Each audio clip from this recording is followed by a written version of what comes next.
news coming out. There's so much going on. I'm sure we're following it from the meeting in Edinburgh. Another place to have a meeting too, by the way, David. It's a good choice. Yeah, and Weather okay? The weather, cold and rainy, but that's right. Yeah, like it. Perfect for us coming from Dubai at this time of year where it's miles to. Oh yes, about 40 something, I should imagine, is it? Yeah. But good also, I think, going back 12 months, the associate members, I think, were feeling a little bit disenfranchised from ICC. Right. The so-called big three. Right. Well, actually, let's start there then, because there's been death of a gentleman, an awful lot of talk around the tramp, certainly in this country. I don't know what it's like elsewhere. People really upset, disaffected about that whole question of the big three takeover.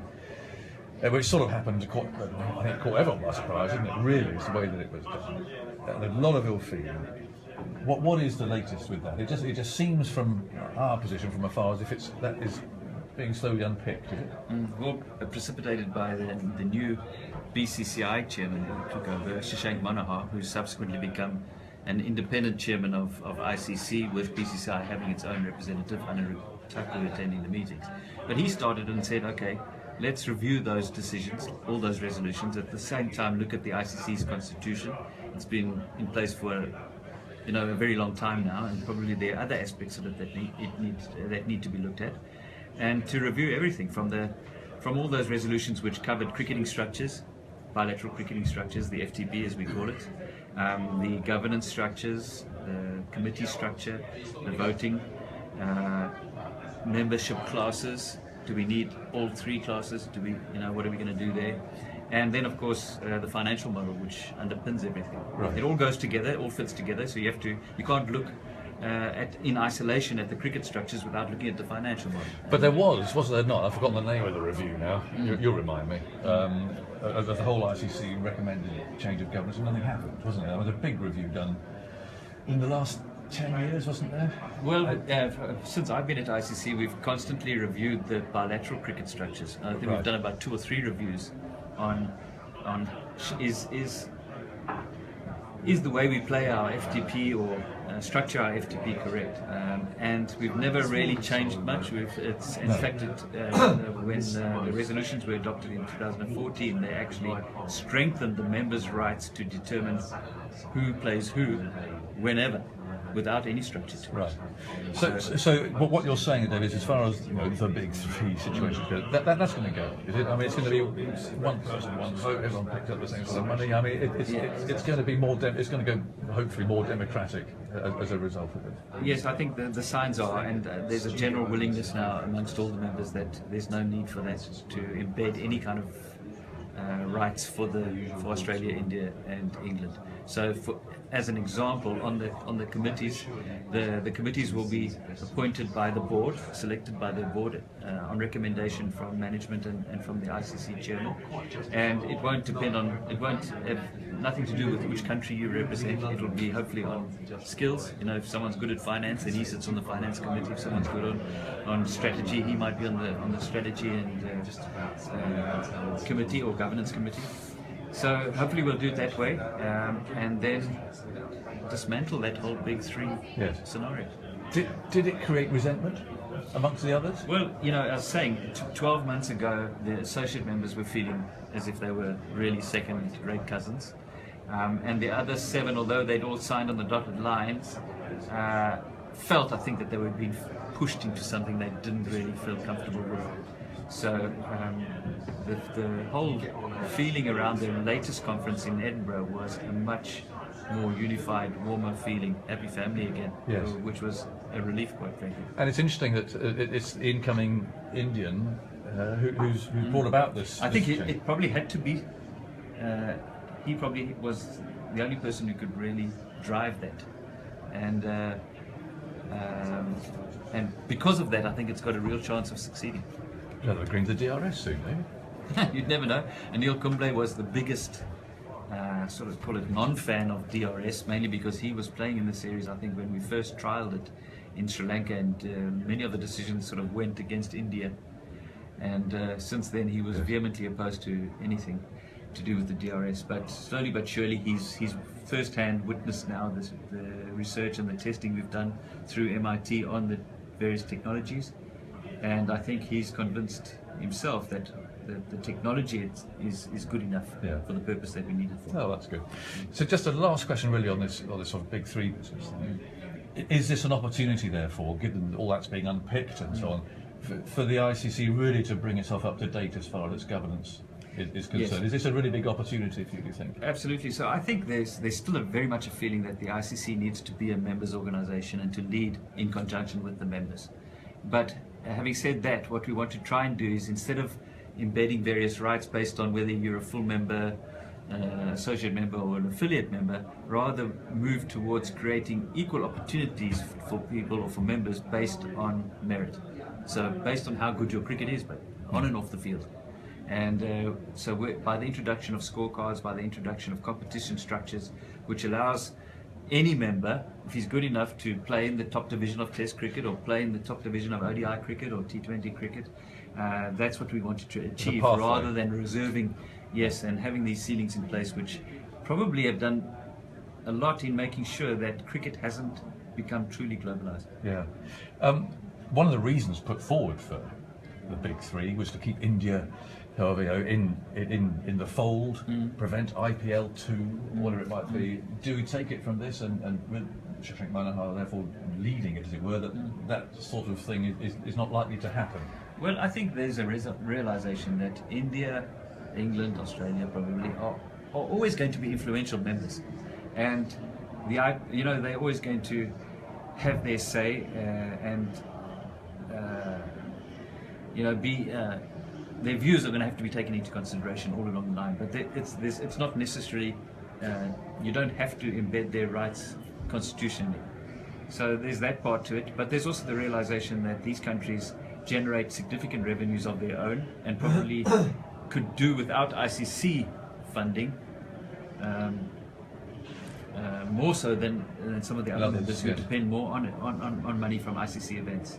So all those thoughts have come together again, and the main one, as far as I'm concerned, I'm more excited about is the competition structures that we can hopefully put in place for bilateral cricket, which will sustain the primacy of international cricket. Right.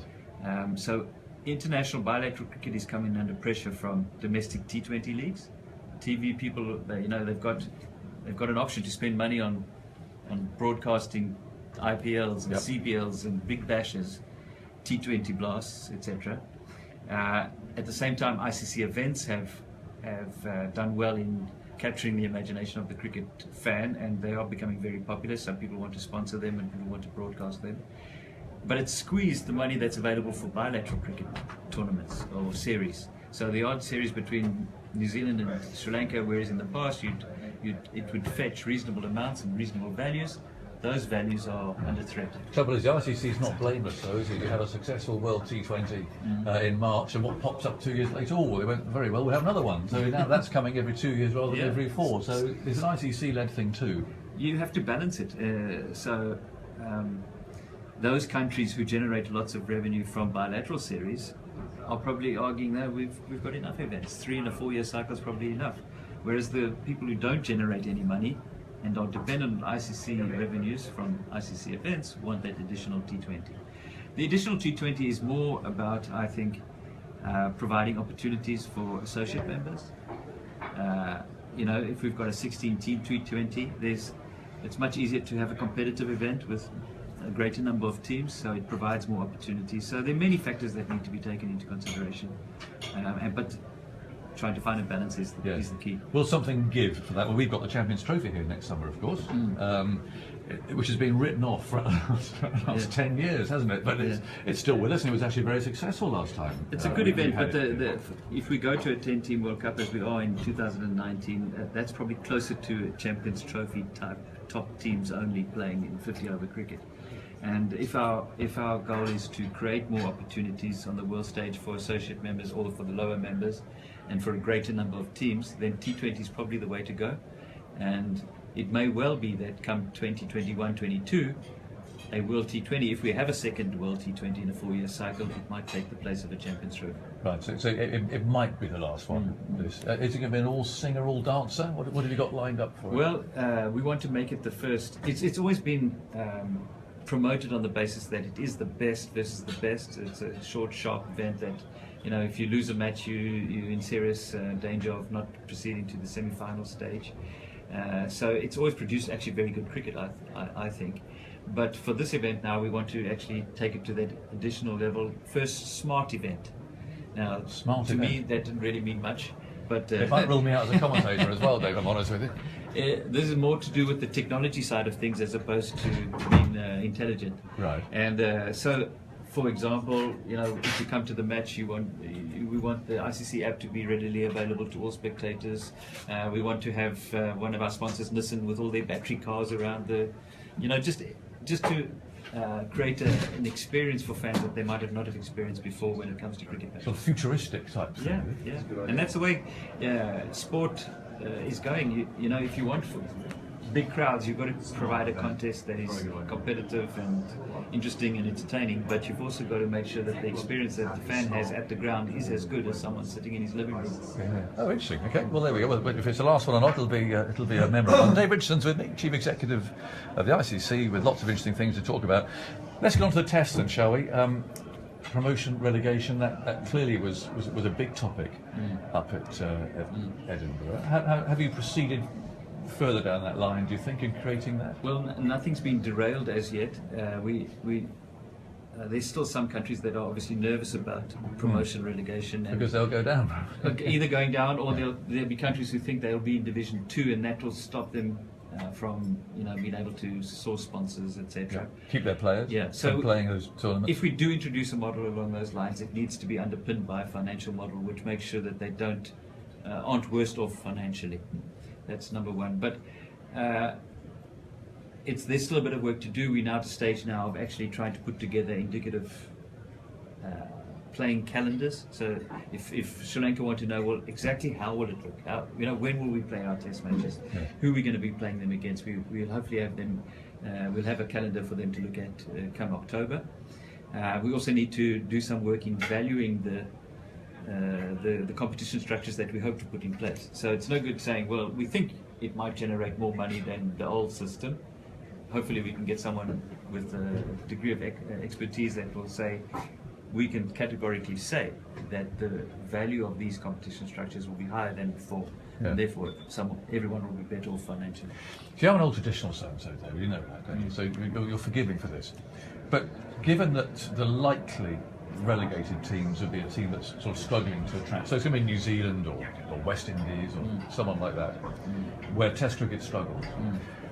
Won't Test cricket struggle more there if they're relegated to a second division? They've got Afghanistan, Zimbabwe, Ireland and Scotland coming onto it, rather than Australia and England and South Africa go and visit them, doesn't it? Isn't it actually really condemning Test cricket for those countries? I suppose if someone is consistently bad and they get relegated and they're never seen of again, yes, maybe. But the plan is to have these competitions run over a 2-year period. Automatic promotion and relegation. So if you are New Zealand, you happen to finish 7th, you get relegated. You're only relegated for 2 years. If you win that second division, you back up again automatically. Right. And then, to me, if you look at the teams that are the sort of, call them the lower ranked full members anyway, Bangladesh, Zimbabwe, even West Indies, the Test cricket that they're playing at the moment is pretty average. No one's watching it. So either stick with what we've got, which is pretty poor, or introduce something that I think will be better. And what I like about a 7-5 split, and maybe below that even an intercontinental cup of maybe another 6 teams or 5 teams, is that, you know, top 3 maybe you're contesting for the number 1 ranking, or if we have a final playoff, the top 2, so maybe 3 or 4 teams, they're fighting it out to get into that final. Then those other 3 are very nervous, desperately trying to stay up. Yeah. And it's the same in Division 2, you know. Yes, maybe playing a test series against Afghanistan might, on the face of it, not be very attractive. But if it means perhaps earning points which will get you up to position 1 in Division 2, which will mean promotion, I think it will generate excitement. and certainly be a lot better than what we've got at the moment. And again, another question. I mean, as you know, I'm a fierce defender of Test cricket, and I.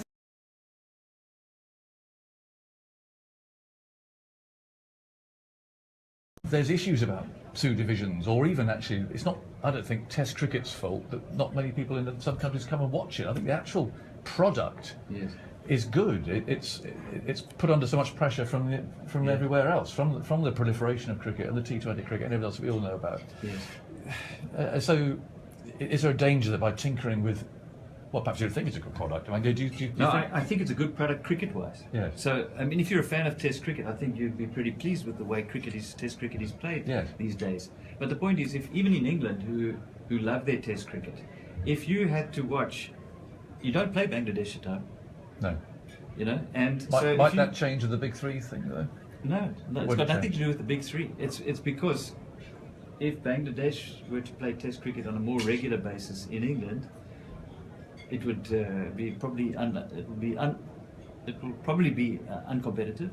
People won't watch, and the whole thing. So Australia don't play Bangladesh at home, Zimbabwe at home. We're very disappointed in playing West Indies at home. You know, got very bad crowds, more people watching the Big Bash. So rather than that happening, the weaker countries put them in Division 2, play competitive cricket amongst themselves, and if they're good enough, they come to the top. Yeah. Okay. Interesting. Of course, about the last time this was talked about, I think the bottom two teams, I'll go back to, I think it's 2000, I looked this up, the two teams that would have been relegated would have been India and England. Well, I wonder if that had happened, if we'd been sitting here today with a crowd like this. Well, Tom Harrison, for example, his biggest fear is that England end up 7th and get relegated to Division 2. Yes. But I think they've at least got the courage to say, if we end up 7th, we deserve to go to Division 2. It'll be for 2 years. We'll really pull our fingers out and we'll get back into Division 1 in 2 years. They could have, I mean, there's this very difficult winter that England have 7 tests on the subcontinent if the Bangladesh series goes ahead. I mean, if that happens to be in part of your 2-year deal and you go to something like that and just get hammered like South Africa were when they went there, suddenly end up in the 2nd division as a result of one difficult winter perhaps. Yeah, but it'll be more structured. So you'll have in the 7-team setup, we'll have 3 home series, 3 away series over this 2-year period.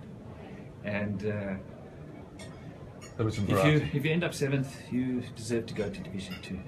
It's going to be ruthless, isn't it? Yeah, it'll be great. I think great interest for sport rugby. But things like the Ashes, though, obviously, again, that somehow is just played on a different sphere. Because actually what we're really doing is reducing the volume of unnecessary international cricket. If it so happened that England and Australia ended up in different divisions, there'd still be enough time to actually just let the Ashes happen on a standalone basis, not part of the league structure. But because of its history, let it happen. Yeah. Okay. No, it's very interesting. Well, there's loads of TV rights and all sorts of stuff. I guess is an issue too, isn't it? Where you're selling rights and you don't know if you're first division or second division or. Yes. Is that a worry? You probably have to have contracts that were, you know, if you're in the first division and you're getting paid so much, you get relegated. It might be a lower amount. But it's on that basis that we want to put a funding model in place that makes sure that we can, from ICC event revenues, we can fund countries based on where they're playing, so that they're not going to lose out financially. Umpire's call has been whittled away a bit, isn't it? It has, which I think means that there will be more not-out decisions overturned. Yes. So the umpires, with quite a generous umpire's call area, the umpires will say not out, and then the ball's shown to be hitting pretty much flush on off stump or leg stump, but with the centre of the ball marginally outside the centre of the off stump. It stayed as umpire's call, and the decision stayed not out. Now what happened is they've increased the size of that box so that the area of uncertainty, as we call it, extends to the outside of the stumps. So if the centre of the ball is hitting even fractionally on the edge of the stump, the decision will still be reversed and it will be out. Yes. So it probably makes it slightly easier for the bowler. It makes it easier for the captain because more of his reviews are likely to be overturned than before. It makes it harder for the umpire, I suppose, because the umpire's call area has been reduced. Give us a feel for what the research or the hard work has gone into something even as minuscule as that. I mean, we sit up here, umpire's call, there it goes again. Meanwhile, back in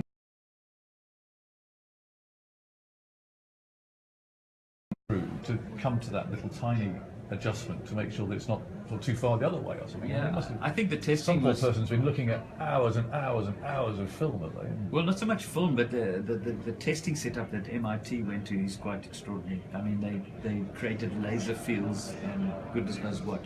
And they did their testing not necessarily in a match situation, but using bowling machines and bowlers just on local fields, so they set everything up there. But I think the point to make is that eventually when they reviewed the accuracy of Hawkeye and these ball tracking companies, the sort of margin of error that they came across was, as far as what do you call it, with line is concerned, the margin of error, they might be out by about 7 millimeters, and then as far as height is concerned, they might get it wrong by about 2.5 centimeters at the most. I mean, it's such a small little rectangle of margin of error that you realize, hold on, compare that to the pure human umpire. Yeah. People can't complain that the technology is not accurate enough. No. It's very interesting how it is continue. I mean, it's inevitable we have little tweaks and nudges too, I guess, isn't it? As it improves or things change and you have experience. Olympics again. What view on that? It's just around the corner. We won't go this time, but take golf's place by the look of it. It's not an easy decision, and golf is probably a very good lesson to be learned there. They've obviously put a lot of work in to make sure that golf becomes a participating sport, and then a lot of your top players don't play. And I would imagine that golf will be under fire by the IOC, who probably awarded golf a position at the Olympics on the basis that the top players would be interested in playing. Yes. So I don't think it's probably good for them. But it raises the question for cricket is, is it really good for cricket? Will cricketers regard the Olympics as a pinnacle? Or would they prefer to play the World T20 and a World Cup or an Ashes series? Right. And if it's not the pinnacle, should we be in the Olympics in the I first suppose place? what format it is and what the conditions are like. I mean, are they going to build a good pitch in Tokyo, for instance, the next venue? I mean, how would that work? It's not, when you start looking at it, the logistics of it. It's not an easy decision, and I think that's probably why we've taken so long to dither about it for so long. Yeah. But I still think that the majority of members believe that if cricket was at the Olympics, it would do wonders for globalizing the game. It would create it. Yes, sure, the World T20 attracts a lot of viewers around the world, but it attracts current cricket fans. If we want to really globalize the game, really get USA excited about cricket, China, Malaysia, maybe parts of Europe, then we probably have to be at the Olympics. Yeah. A couple of quick ones. Bangladesh, I mean, there's obviously some concern about going there at the moment on security grounds. What does happen if a country like England does say, I'm sorry, I'm not going to come? And Bangladesh, as we know, is one of the poorer regions of the world, and that's reflected obviously by the resources available to their cricketers as well, and their cricket administration. Is there any compensation at all? I mean, if it's government advice that rules England out of going, I can understand England saying, well, we don't actually owe you anything. No. But is there some sort of fund of the ICC that can dip in and help countries like that? Not as such. I mean, on an ad hoc basis, there might be applications made for some assistance. I know PCB have, in a very recent times, said, hold on, we might need some more financially, bearing in mind we haven't played cricket at home, and it might lead to Bangladesh doing something similar. But at the moment, anyway, there's no formal process for claiming compensation for cancelled tours. No. And the last one, it is a landmark here, and there's been a lot of argument either side about Muhammad Amir. Whether he should be playing here, 5 years, prison sentence served, and so on. Are you pleased to see him playing again? I mean, you've obviously seen this through from start to finish, as it were. That whole process. How do you feel that he's playing here today? I'm not uncomfortable with that at all, because I think in all aspects of life where you've got someone who's done something they shouldn't do and gets punished for it, each case has to be treated on its merits. You can't hang everybody, and not everyone should get a life sentence if you commit fraud, and it's a very serious fraud, and lots of people will have lost their livelihoods. Maybe someone needs to be in jail for life, but if he's just crooked a few books and flown a few flights he shouldn't have gone on, he obviously is going to get a lesser sentence. So I think we've got to stick with the principle that the crime or the punishment should fit the crime, and there are going to be circumstances. I think when it comes to anti-corruption,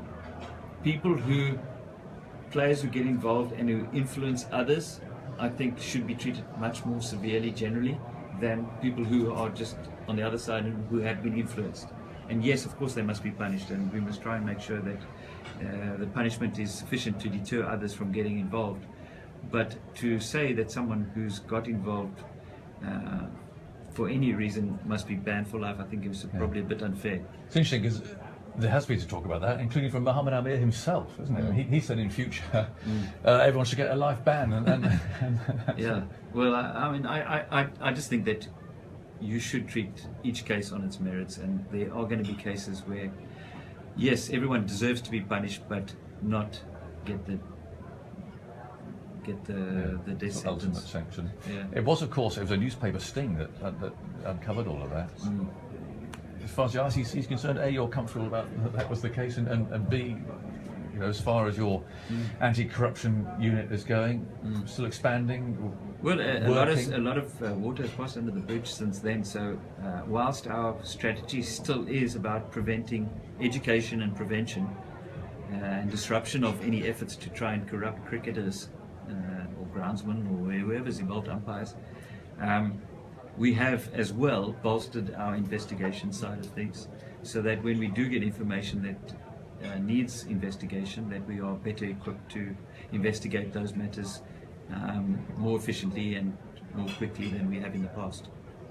Good man. David, thanks for coming in. As I said before I introduced you, actually, you're one of the very few administrators that actually answers questions, and it's much appreciated. I promise you. I haven't learned my lessons yet. No, don't. Keep you go, because thank you. I mean, it makes the whole thing very worthwhile.